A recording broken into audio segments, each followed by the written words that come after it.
is everybody? Welcome, everyone. You guys can see me, hear me okay? Mhm. Awesome. Well, welcome. Happy Sunday. It's another beautiful day over here in the West Coast. I'm coming at you from San Jose, California. I'm Roushel-Eid. I am the cash flow nurse, and I'm going to be hosting you today, as well as Debbie Conti out of Ohio. So we have a special guest. I just want to do a little intro for those who are joining us for the first time.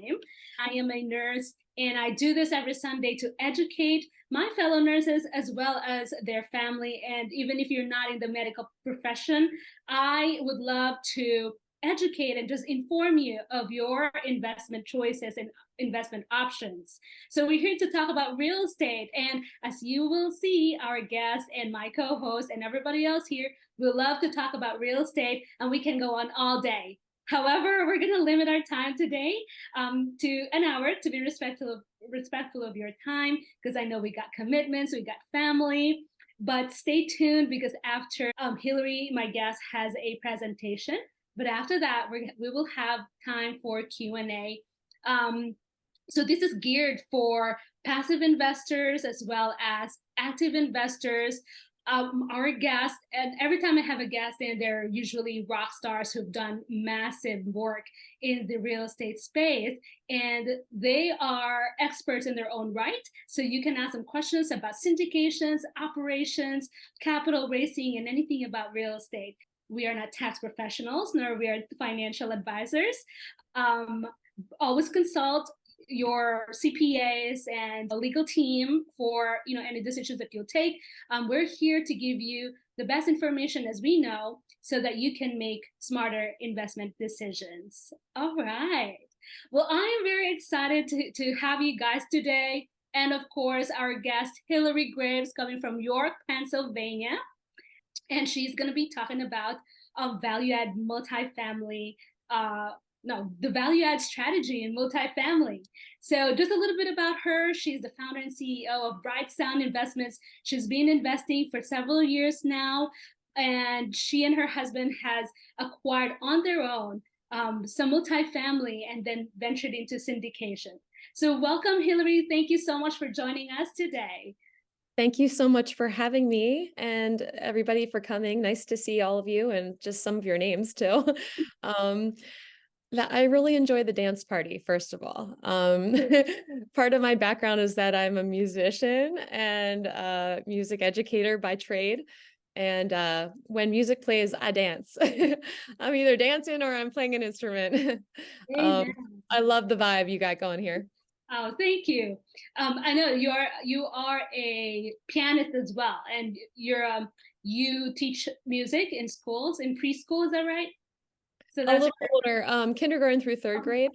my Yep. gosh. Well, that's beautiful. Could you give us a little bit background of how you went from being a school teacher Yeah. to a real estate investor? Sure, sure.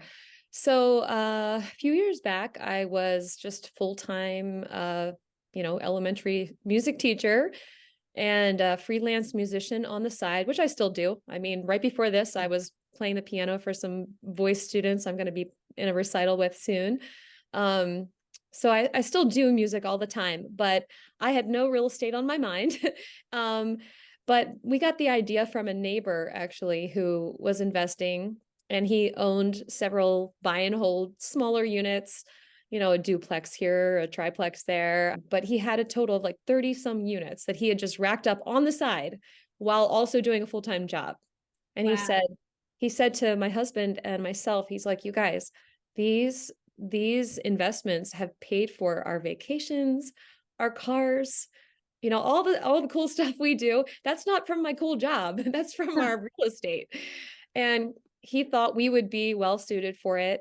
And so we kind of did what a lot of people do, which is you watch you watch YouTube, you read books. And before long, honestly, it didn't take that long before we were like, oh my gosh, I think we can do this. It's not rocket science. We thought it was for people who had been, investing for years and years and years. Maybe they were apprenticing under someone, maybe they had real estate in the family, but we kind of understood how it worked pretty quickly and decided to purchase what we thought was going to be a duplex. That was our plan, was to purchase a duplex, but we actually jumped in with a 5 unit just because we found a great deal and we thought, what the heck? It's what we were looking for, just a little bigger. And I'm actually going to be talking about that 5 unit today because it kind of directly relates to what we do with the larger multifamily syndication. But it's just a great little model of, how you can really add value and multiply the actual appraisal value so that when you sell, if you sell and when you sell, it's for huge profits. And it's really exciting. It's really fun. And now I'm hooked. And I'll just go ahead and like how I got into the larger stuff really was I wanted to do it. I was, educated in the Warrior program, like you mentioned. But honestly, there are a lot of opportunities to get into syndications with teams that maybe are not as experienced, but are also trying to get into the game. But in my mind, I didn't want to bring in my mom's money and my family, my friends, and also strangers that I respect their hard-earned money. I wanted to bring that into something that was with this, a team that had a track record, a team that really knew what they were doing. So I identified a couple teams, just by getting great references, meeting them, building a relationship with them, understanding their track record, realizing they've never lost investor capital. And they know what they're doing because they've been doing it for a long time. And I thought, that's who I want to work with, and I will hold out for them. So these other people over here that say, sure, join us, Hilary, like, yeah, you can join us, and you can bring in capital, you can be part of the team and add value to the team with your skills. And I wanted to hold out for these teams that I could kind of identified and thought just those are home run teams. So that's what I did. And I finally got my foot in the door with them. And I'm happy to say that, now I get to work with them, and I feel very proud to bring in my family and friends, capital equity, give them equity shares in some of these amazing multifamily syndications, and still going. I love that. And that speaks volumes about how you are as an investor, as an active investor, because you chose your team carefully. And, and you have your investors' interest in mind when you choose your team. And I think that's super important, especially in this market. So Hilary, I'm going to turn it over to you and I'm excited to see your presentation and do a case study on your deals. Absolutely. So let me share my screen. And I'm going to go presentation mode here. And I know why Hilary was doing that. I know, Hilary, you'd asked if we could kind of hold the questions until the end. And if you want to put it in the chat, I'll try to keep note of that so we get back to that for you. So. Yeah, sure. And the only reason I kind of thought that might be a little bit better than asking them along the way is just because I don't want to have this big presentation thing on the screen the entire time. I want us to be able to talk to each other face to face. So I thought, let me just get through the presentation and then we can talk to each other again and be able to see each other. But once I get through it, I'll take any question, for sure. So massive returns. Many of you already know that this multifamily syndication thing that we do is such a huge potential for massive returns. And it's also not just a potential, but it's a reality. If any of you have already invested, the reality is that the returns are bigger than the stock market 9 times out of 10. And, it's just amazing that more people don't know about it. But I'm so glad I found it. So I'm happy to talk about it. I almost called it massive passive returns. Maybe next time I'll do that. All right. So what is a real estate syndication? Basically, it's just a way for a lot of people to buy a large asset together. People like that neighbor friend of ours who invests.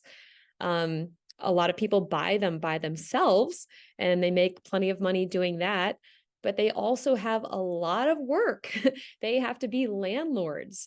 A lot of work goes into operating a property. Buying the property is its own huge job. You have to analyze a whole bunch of properties, make offers, all of that. So really, this is like a chance for a lot of people to come together.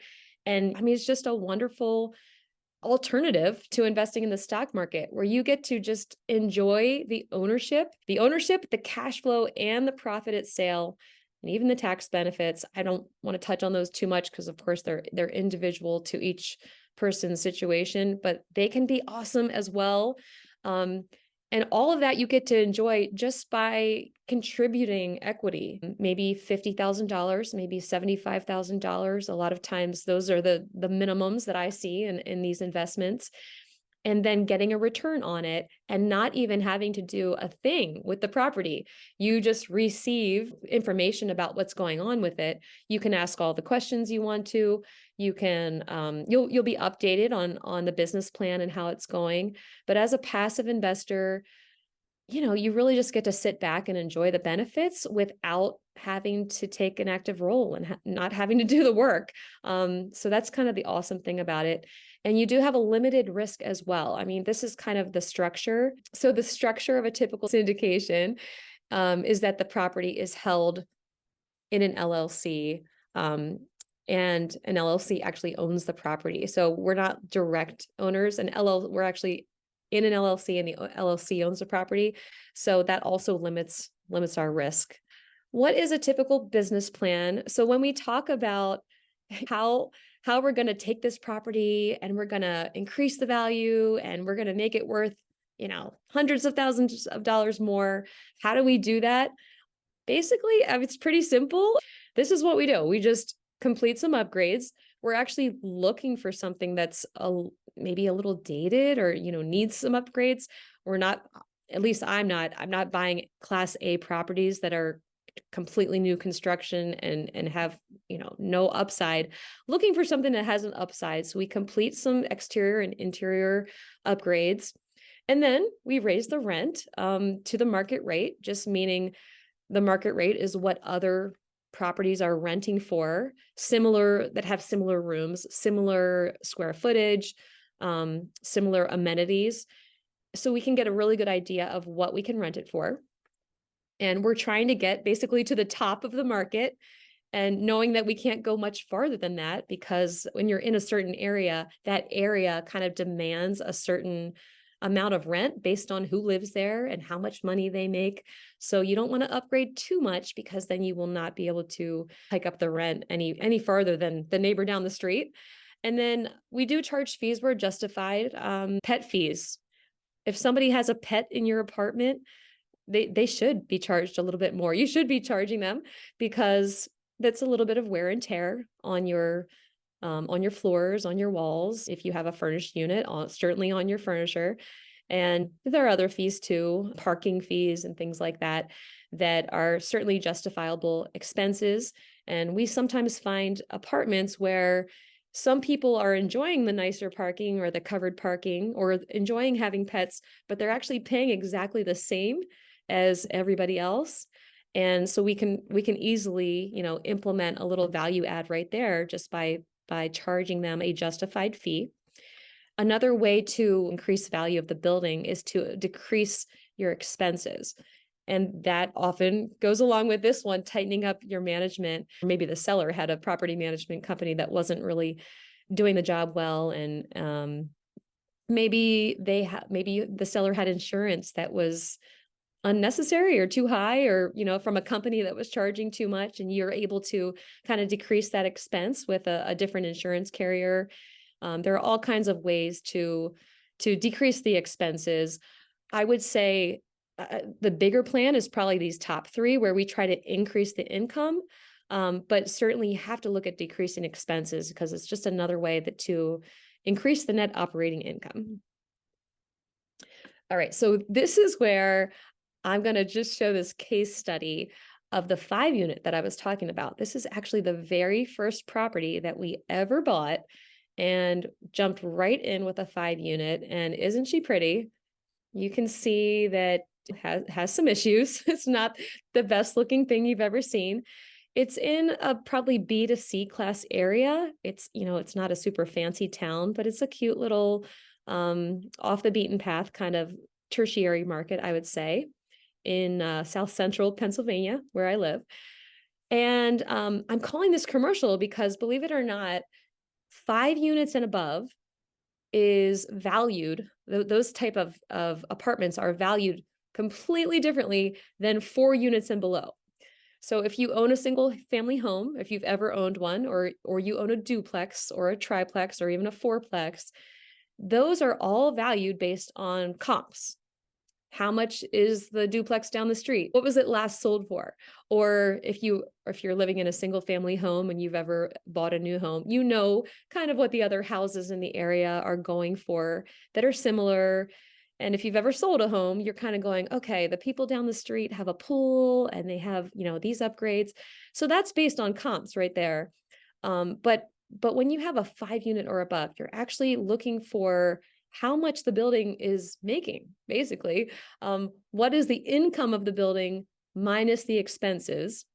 And then there's a calculation that we use, which is net operating income divided by the cap rate. And I have decided not to get too far into the weeds on the math of that, but just know that how much you're able to increase the income of your property and decrease the expenses can exponentially change the value. Because whatever number that is, whatever increase you do there, you're dividing it by maybe 6 or 7 or 8, whatever the cap rate is. And so you're coming up with this huge number. It's not just how much you added to the income that adds the value. It actually exponentially adds to the value. And that's the best thing about multifamily real estate, the larger multifamily. So we purchased this one for $299,000. If you live in California, you're probably going, what?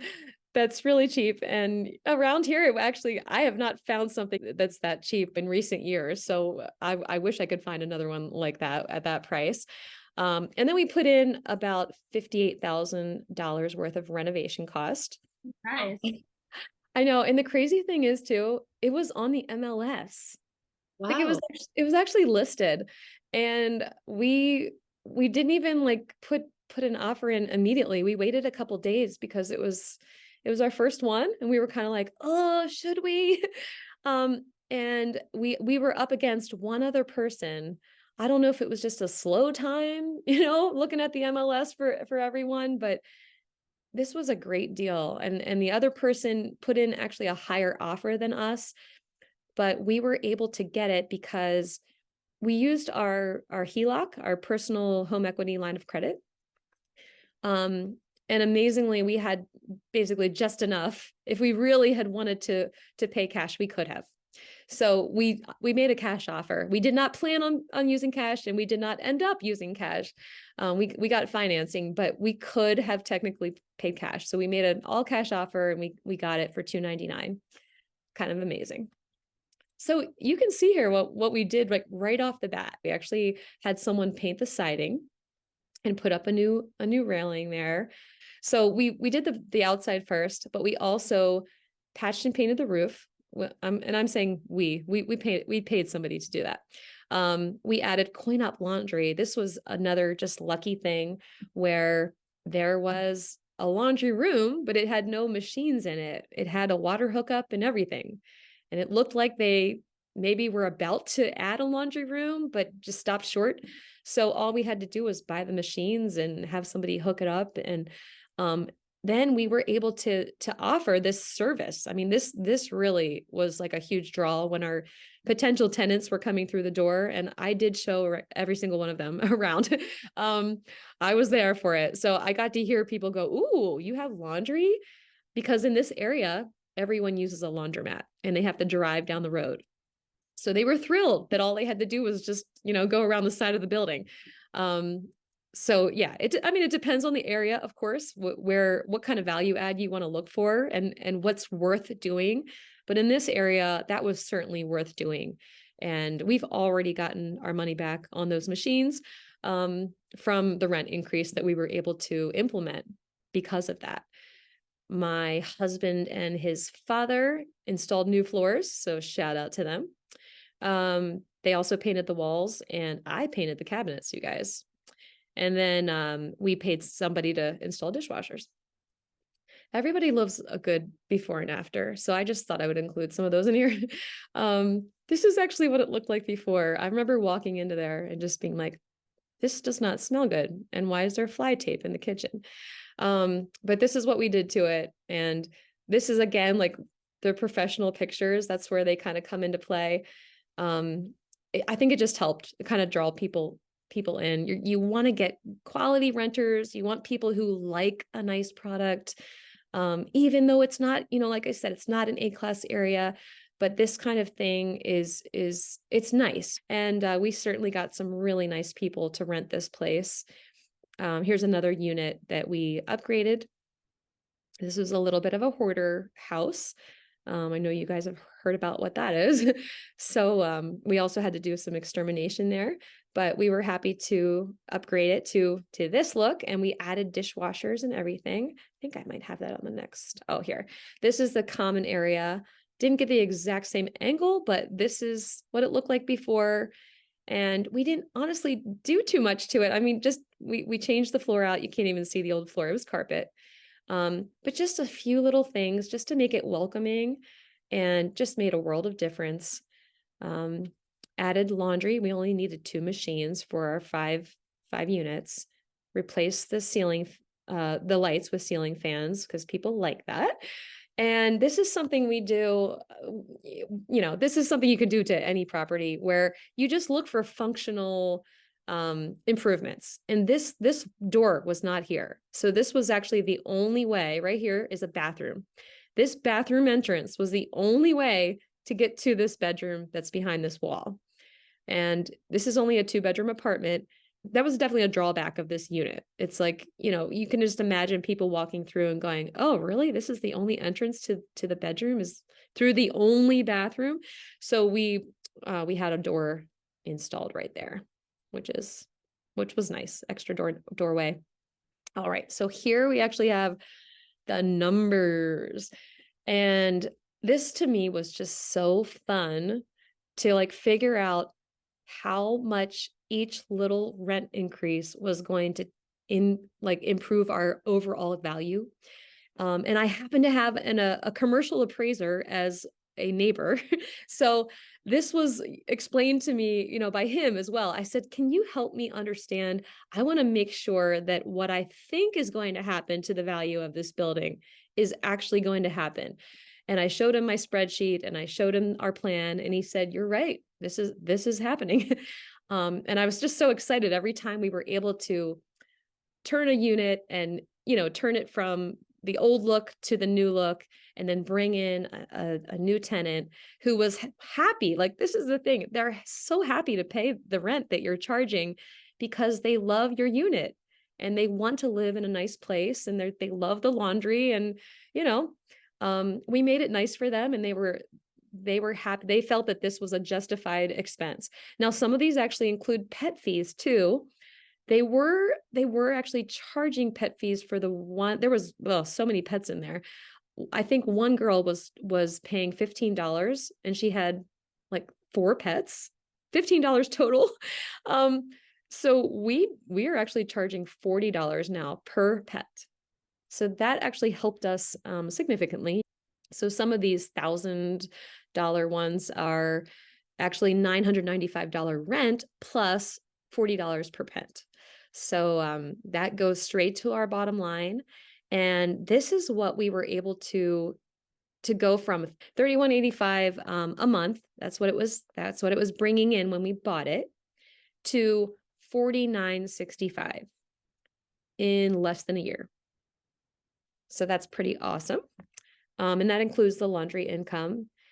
And, we talked about decreasing expenses. We were actually able to decrease the expenses a little bit, because even though the laundry incurred a new expense, which was water for us, the previous owner had been paying property management, and the previous owner actually lived in Florida. So he was paying from afar, and he was paying for all kinds of things, landscaping, all kinds of people who would come by the property to fix it up, that we figured out some better ways to minimize those expenses. We actually manage it ourselves. But even if we were paying somebody, I don't think we would be paying as much as that guy was paying. So, it's just another way to kind of figure out how can you decrease the expenses while increasing the income. So this is some big stats here. Raising the rent on all 5 units and adding coin-operated laundry raised our monthly income by $1,780 and our yearly income by $21,000 plus. Happy about that. But guys, this is where it gets so fun, where this actually affects the appraisal value. So we figured out that for every $50 increase in rent, which we had a lot of those. We had I think it was 35 of those technically. For every $50, we increased the value of the building by $7,000. So by adding this amount to our yearly income, 21,000 something to our yearly income, that actually added $260,000 to the appraisal value. It almost doubled it. So the new appraised value right now is $560,000. If we were to sell, that's probably what we would sell it for. We're not ready to sell. We're holding it. We don't have investors. We are the investors. So no one's saying, hey, we want our money back in 5 years or anything like that. But so far, this one is working out really well for us. And this was the starting point for going bigger and wanting to do this exact same thing on a larger scale. So that's what a syndication is basically. The difference is that you're buying a huge, in some cases, hundreds of units. And like we said on the one of the very first slides, we're sharing all of that profit. We're sharing all that cash flow. So increased income is now shared as cash flow to investors, and that's usually paid in either monthly or quarterly distributions. Usually it's ACH, straight to your bank account. So as we increase the value of the building, the passive investors are getting that cash flow based on their investment, of course. And then when we sell the property, which is often 3 years, 5 years, 7 years, somewhere in that range, those profits are also shared based on your investment. So this slide is just, I actually stole this. I did tweak it a tiny bit just to include everything on one slide. But I stole this from an actual deal that I did. This is what we present to our investors. And when we say massive passive profits or massive returns, this is massive compared to what I'm making in that one little stock, that I bought back in 2005 or something like that. This is better. I mean, for doing nothing too, it's awesome to be able to be part of a real estate investment and to get these type of returns. And I'll explain what some of these things mean just for contributing equity. It's kind of awesome. So 8% preferred return. If you're not familiar with preferred return, it's basically just a threshold of what the passive investors will be paid in cash flow. So this does not include the profit at sale, which is often, of course, a lot bigger. But this is just while we're holding the property, that our passive investors would get 8% of their investment. They would get in yearly return. And after they get that 8%, once that threshold is met, then the rest of the cash flow is shared 70-30. So 70% of the rest of that leftover cash flow goes to the limited partners, which are the passive investors. And then the other 30% goes to the general partners who actively are controlling the deal. 506B, I'm sure you've heard of that. I think I saw Roushel had a 506C offering on the screen earlier. 506C is cool because you can actually advertise it like she did. That's where you can really just offer it to the public and say, here's an available offering. Would you like to be part of it? 506B in this case is more of a private placement. So you can only offer it to people with whom you have a substantive relationship, generally just meaning that you've spoken to them a few times before presenting them a deal. you've made sure that they are suitable investors and that they know the risks involved. And the cool thing about 506B is that these investors do not have to be accredited.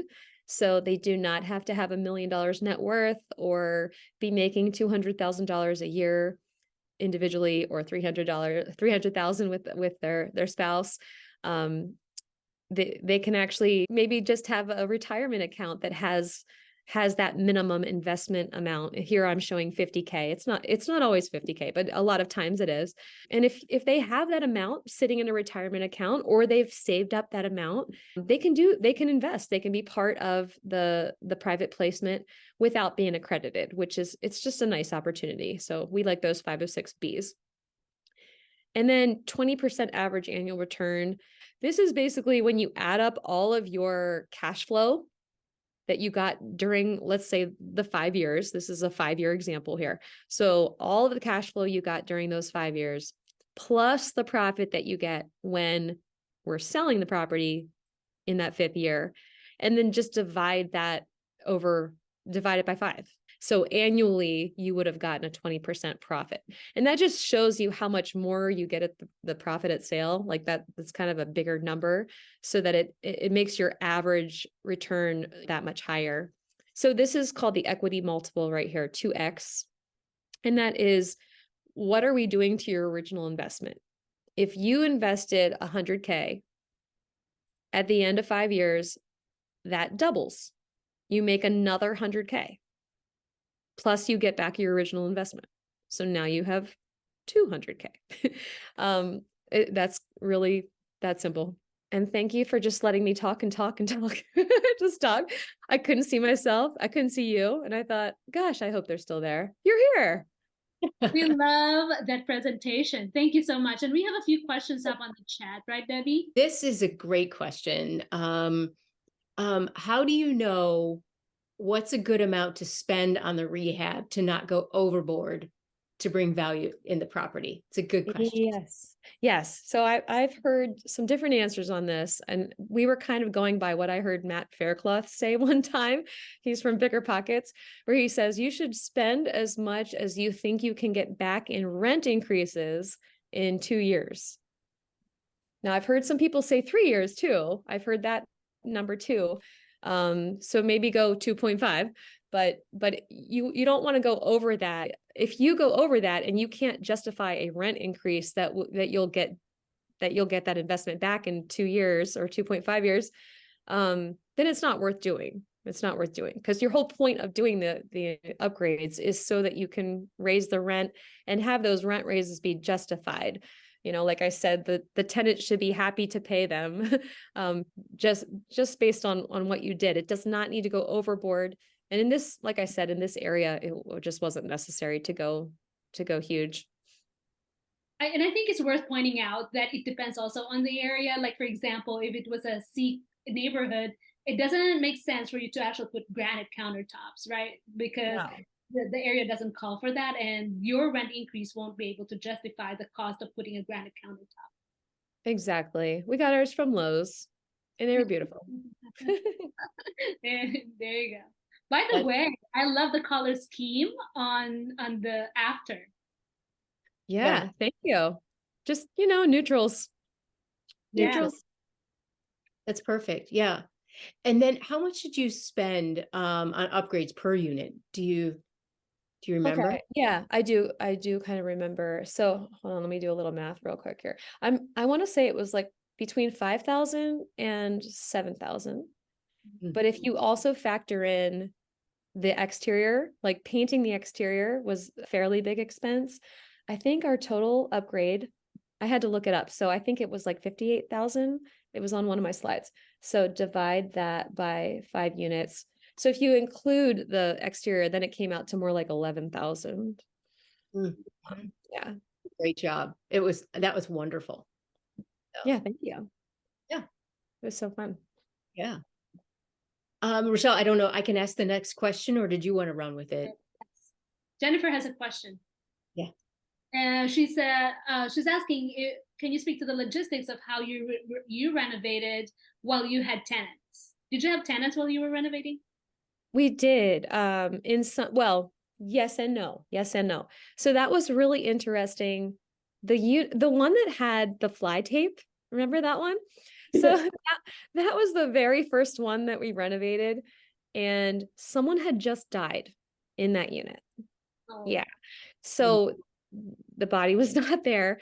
The smell was there. The body was not there, but they had found a tenant to rent again in that awful looking like place. You should have seen the carpet. Like it was bad. And we said, is there any way you can have that person not like, did they sign all the documents? Like, is there any legal way you can have them not move in? Because we would love to start with a vacant unit.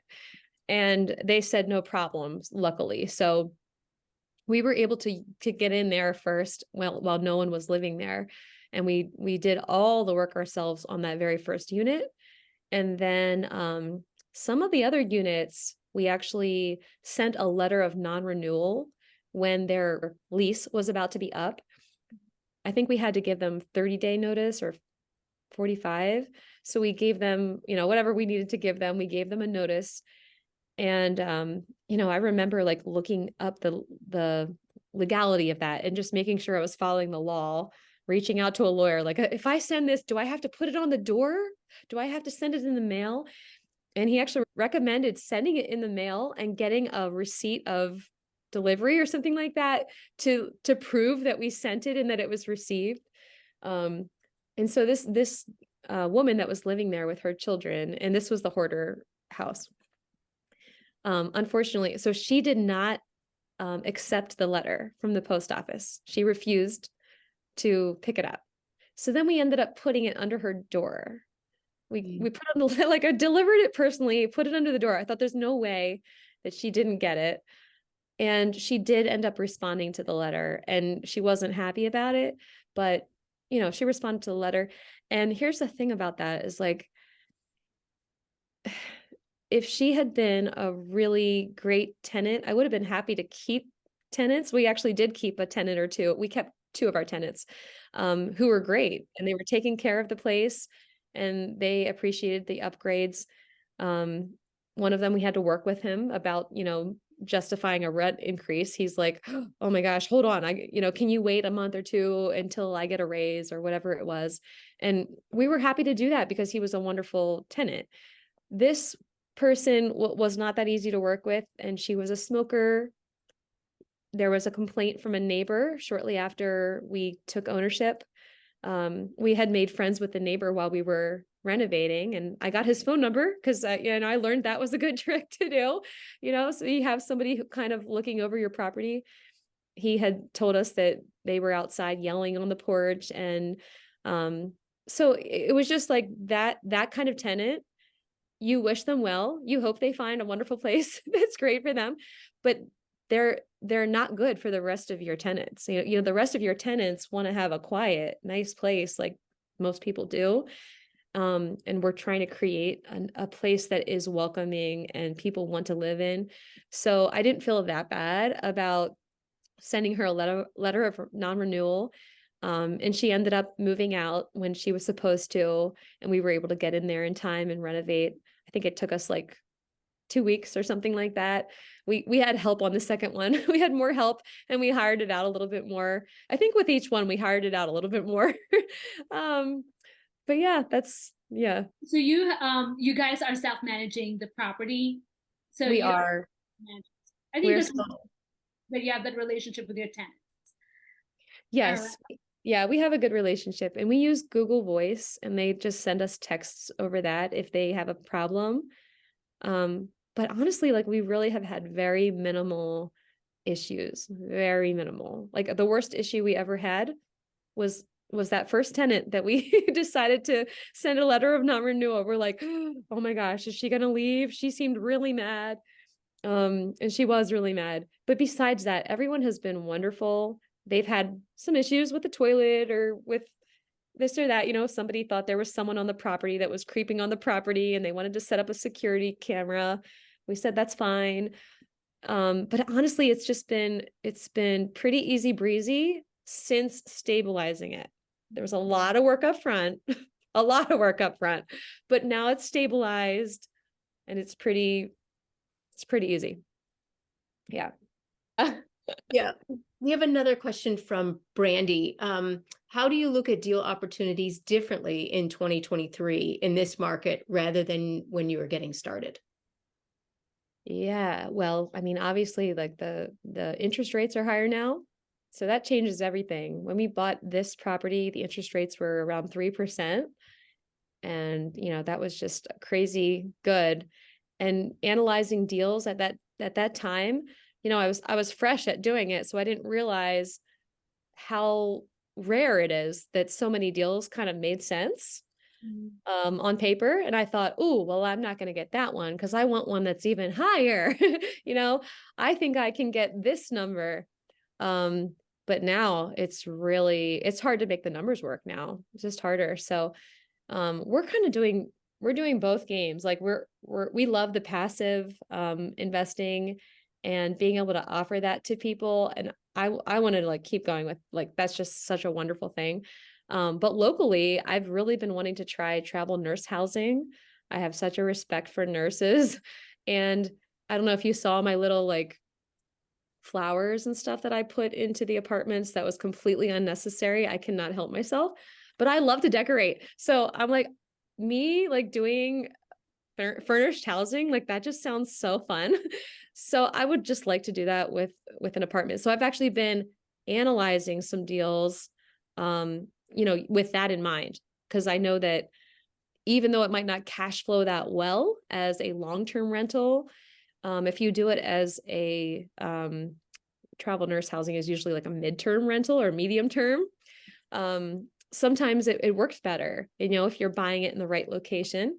And in our area, we just happen to have a level 1 trauma center right down the road. So kind of works out for us that this area is okay for that.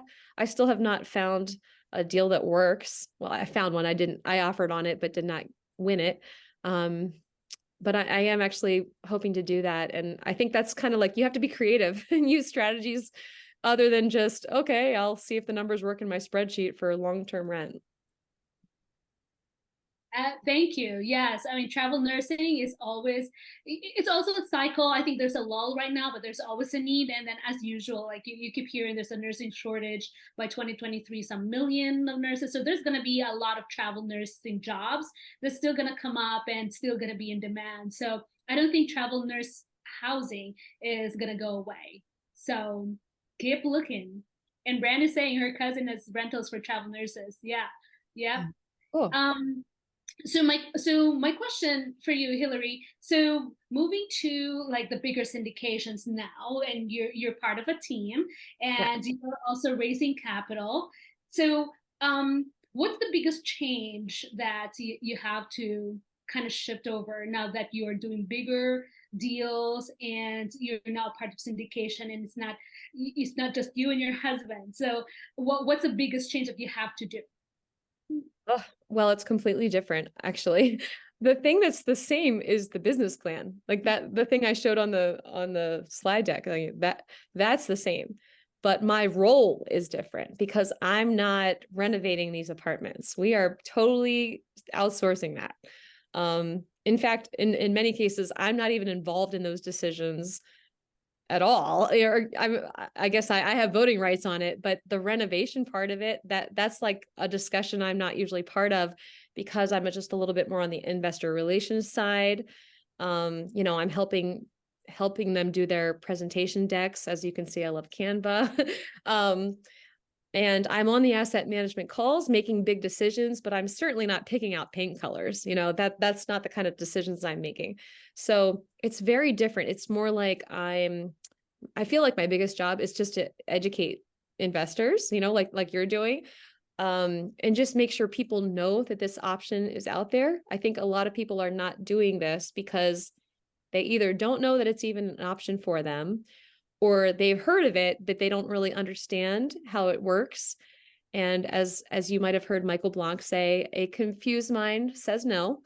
So I just try to help people to understand, how they can get into this.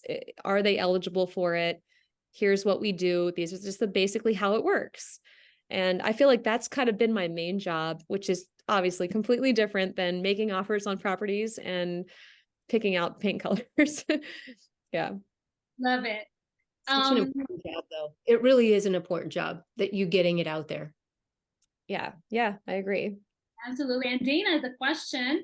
I'm going to go ahead and read this. How did you know this would be a good deal? Did you get the numbers from the brokers and did the underwriting? I'm super new with underwriting and just want to see if there's any tips you would give. Do you use Craig's underwriting tool? That is Craig Hammond from the Warrior Group is what Dana's referring to. Yeah. Yeah. So I don't use Craig's underwriting tools for a 5-unit, but I mean, he has all the bells and whistles in there that you could possibly hope for and dream for. And also I didn't know about it when I analyzed this property. I just actually built my own spreadsheet with my husband. He was pretty good with, what do you call it? Not Google Sheets, but No. Excel. Thank you. He was pretty good with Excel. And so he kind of taught me how to use Excel. And then I was like, ooh, this is fun. So I built out my own spreadsheet, which I continue to tweak all the time. I'm always tweaking this thing, just, color coding it, making sure, everything has its own little category. But basically, I mean, when you're analyzing a property, a 5-unit property, I have what the current rents are, and then what the potential rents are based on the rest of the market. I'm looking on apartments.com. I'm looking on Rentometer. I'm even looking on Marketplace, just see what people are asking for rent and looking to see if it's kind of a comparable product that they're asking that rent for. And then I kind of come up with those numbers of what my target rent will be. And then I'm also estimating the upgrade expense. I have to walk the property. I actually take my father-in-law with me. He's a contractor. Even if he's not doing the work, I just like to get his feedback on how much he thinks it would cost to hire it out. And, you factor in that number. So you're basically doing income and then expenses. There are so many expenses. You have to make sure you're accounting for everything: taxes, insurance, property management, if you're going to use it, landscaping, maybe utilities, unless you're going to charge those back to your tenants. So income, expenses, are there any other additional upgrades you can do? And then you come up with income minus expenses is basically cash flow. If you've also factored in your mortgage, then income minus expenses is your cash flow. And maybe that's all your spreadsheet is. You have a target cash flow per door number. But I also like to do how much is that cash flow based on how much I put into the investment to get my cash on cash return. Yeah, the ROI, return on investment, it's similar to the larger stuff, but I think it's a little more simple, I guess. Like, how much did you put in? How much are you getting per month based on that? And I think the number I was looking for at the time was like 10%. Am I getting 10% return? And so, if I met that number, or 10 or 12%, something like that, then it was worth making an offer, at the number that I put in my spreadsheet. So that's basically how I analyze it. So you already have metrics that you're looking for, and if you're analyzing it and it hits it, then it's a jackpot. You put an offer in, basically. Mm-hmm. Yeah, pretty much. And I think what Hilary mentioned about the current rents is really important, as opposed to the broker's pro forma, because there can be some big disconnects there. So what you mentioned about that, what's the current rent? I mean, obviously you can look at the pro forma to see what they're assuming in that, but yeah, you're right on with looking at current. Oh yeah, for sure. It needs to work like as it is. I love, like, the best thing is advertising a deal to investors and saying, even if we don't increase the rent at all, we will cash flow on day one, even without doing a thing.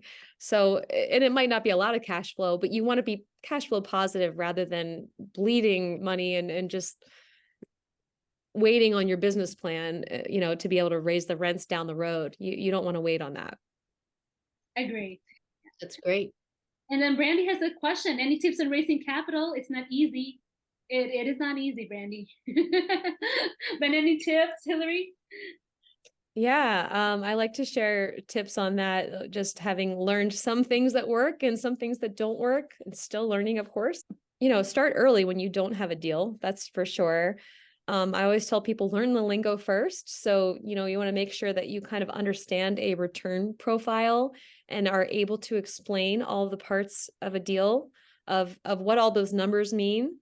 If you find yourself not able to explain that in your own bedroom, staring at your computer or whatever, um, educate yourself a little bit more, find out from an experienced sponsor, what does all of this mean? And just get really good at understanding what that means so that when you get questions from investors, which you will, that you're able to feel confident and intelligently answer those questions. So that's the first thing, be educated. And then once you feel comfortable speaking to those things and speaking to a business plan, I would have a sample deal and I would just reach out to a whole bunch of people, maybe everybody in your network that you feel comfortable with. And I'm saying like hundreds of people that I know that you have in your network, and write a letter to them. This is what I did to when I first started raising capital, and just say, hey, you might have seen me posting some things on Facebook about real estate.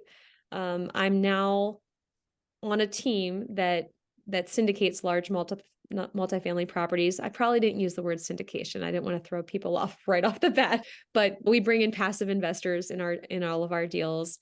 And make sure you mention that your team has a great track record, which I hope they do, if you're getting into this business. And just say, would you like to know about it when we find a deal that meets our criteria? And so that was the first way that I got some people to kind of just respond, and just say, oh, that's what you're doing. That's really cool. And that led to conversations, that led to people wanting to get together over coffee and ask me more questions. And that led to me showing them the sample deal and being able to walk them through, this is basically what we do. Another way that I just meet people is at local meetups. I go to local real estate meetups and I get to kind of advertise myself there, and just introduce myself to everybody that I can. And then being on podcasts, being on webinars, things like this. And not even for the people that are, this is the interesting thing, not even for the people that are here, but for my own people, my people that are already in my network. So I can kind of show them, a video of me explaining it too. Hilary kind of knows what she's talking about. She got to the point where she is comfortable speaking to an audience about it. So that's kind of another level of feeling comfortable talking about what you do to potential investors. So in my community, I'm going to certainly share this. I'm going to, put this on my social media. So I recommend that to people. Put yourself in a position of authority when you are in that position of authority, especially if you've done a few deals, or if you've done one deal. Or even if you've done, the smaller single family home stuff, before you got into multifamily. I was on a few podcasts before getting into any larger deals, but even just getting on those podcasts, that I think that was good for just kind of building some rapport and credibility among my investors, so that they kind of got their attention. Like, oh, that's cool that you're doing that. I heard you talk about this value add thing. Tell me more about that. Just that they knew that they could possibly be involved. They wanted to know more. And that was my opportunity to kind of tell them about it. Because you can't advertise a deal unless you're doing a 506C. You cannot just say, guys, I have this great deal. You can't do that on social media. So you really have to just form those one-on-one relationships and educate people one-on-one, basically. And you may also hear this, when they say that people don't actually invest on the deal, they invest on you. They invest because they like you. So Yeah. you build your credibility, you build your brand, you're out there because you don't, like, even if you don't have a deal, you got to be talking to people about what you do, what your passions are, and connect that way. Yes, absolutely. And you're right. They're investing in you. They're trusting you. Mm-hmm. And it's a lot of trust. It's a lot of trust. I mean, it's a lot of capital, right? So, and a lot of times these are their life savings. So, yes. Yes. Big responsibility. Yeah. Yeah. Well, it's 15 past the hour, and I want to be respectful of your time. I would like to see if anybody has last minute questions for Hilary. Go ahead and shout it out or put it in the chat. In the meantime, Hilary, what other projects are you working on right now? So you mentioned the deal that I'm part of right now. We have not closed yet. So, still, I'm working on that still and very excited to be very close to the finish line on that one. And looks like we're going to have some other opportunities coming up soon. I work with 2 different teams in 2 different markets. Just another one of those like diversify. It's just great to be able to diversify your risk by having kind of a hot market, you might say, that's more cyclical, and then more of a stable, kind of boring market, which I also love. Versus, Oh, nice. Mary is asking, where are you considering to invest in location and why? Location wise and why? Yep. Locations and why. So more important to me than the location was the team, to be honest. But I already knew that they were doing great things in those locations. So the 2 locations that I'm currently, part of teams there is Charleston, South Carolina. They also do deals 2 hours from that. So Savannah, Georgia is the one we're doing right now. And then Erie, Pennsylvania, which is actually 6 hours from me. It's a big state. But that's northwestern Pennsylvania, and then we also go over the border to Cleveland, Ohio, and Jamestown, New York. Those are the 2 markets. Awesome. All right, so here is Hilary's information. Hilary at brightsoundinvestments.com. Brightsoundinvestment.com is her website, which I checked it out. Love it. It's so clean. I love how you did your website. Thank you so much. Yes. So you guys, thank you again for another amazing Sunday. Next Sunday, I have another guest, Jonathan Araki from the Cash Flow Empire. So the Cash Flow Nurse is going to meet up with the Cash Flow Empire. He is his model is very interesting, and I would urge you to come and join us again on Sunday.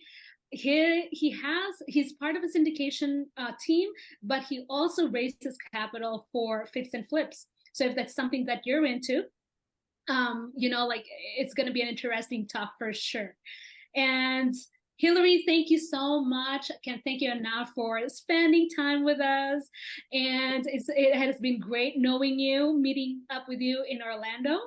I would definitely, I'm sure I'm going to be seeing a lot more work from you and your deals. And of course, we're going to be seeing each other in November in Phoenix. Yeah, well, I actually won't be going into You won't be going there? Oh, no. I know. So sad. But thank you so much, Roushel and Debbie, for having me. This was wonderful, and you guys are awesome. Oh, thank you. Thank you, Lyra, and thank you everybody for joining us today. We will be sending out a replay. As always, you can text me, email me, or for those who have my phone number, call me if you have any questions. I'm also on WhatsApp groups and Facebook Messenger. So I will see you next Sunday. Thank you so much, everybody. Yeah.